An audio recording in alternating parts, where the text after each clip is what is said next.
Who could have believed? You were one of the first to say Brendan Rodgers. I mean, most of us thought he wouldn't come back just now, but he has come back. How's he going to be received by the fans? Listen, you know what it's like as a football manager. You have to win games of football. Yep. You have to play with a certain style at Celtic Football Club. There's a demand on you constantly. People will always look back at the way Brendan left at that particular time. The only way you can answer that, Paul, is getting your team on the football pitch. And Brendan will just be desperate to get started. Pre-season to come, the games get started again, and stop talking about him really, and let's go into the football side. Because I think there'll be a slight change to the way he plays. Because there has to be, because the same personnel and the same types of players are not there. So Brendan will adjust, as well. He's been great experiences at Leicester, good and bad. You know what I mean? So fantastic experiences. But listen, we've got to tip our hat to him. I know he's getting a lot of criticism for the way he left, and I understand that as well. And I was one of the ones that was thinking, well, it wasn't the timing, wasn't it perfect?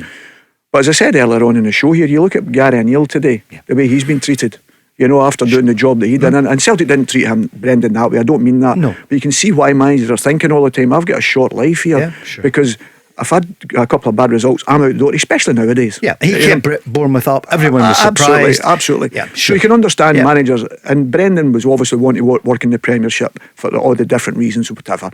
So for me, I'm delighted he's back. I don't think there's many candidates out there. If you could name them, you'd say, well, okay, name one or two, and then you would say, right, was he as successful as Brendan? And whether it's at Liverpool and the players he's dealt with and whatever, he's dealt with it all. Yeah. He's had adversity, he's won things, he's lost things, people will quit, but that is football management.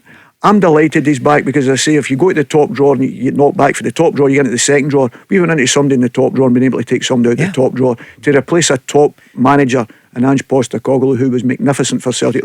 No matter, he's decided to leave, fine, that's up to him and make his choice, but I'm absolutely delighted we've been able to replace him with somebody like Brendan. Barry, how big a factor was Champions League football for Celtic in the decision of Brendan Rodgers to come? He wasn't going to get one of the top clubs in England. He could have a year ago. It wasn't going to happen.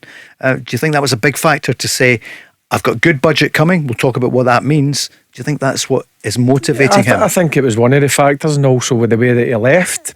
Maybe he's looking and thinking he's got unfinished business. But I think the Celtic board knew when Postecoglou left to go to Tottenham, they had to go and bring in a top manager. And let's be honest, Brendan Rodgers as a top manager had a tough 6 months or so with Leicester, but 2 top 6 finishes.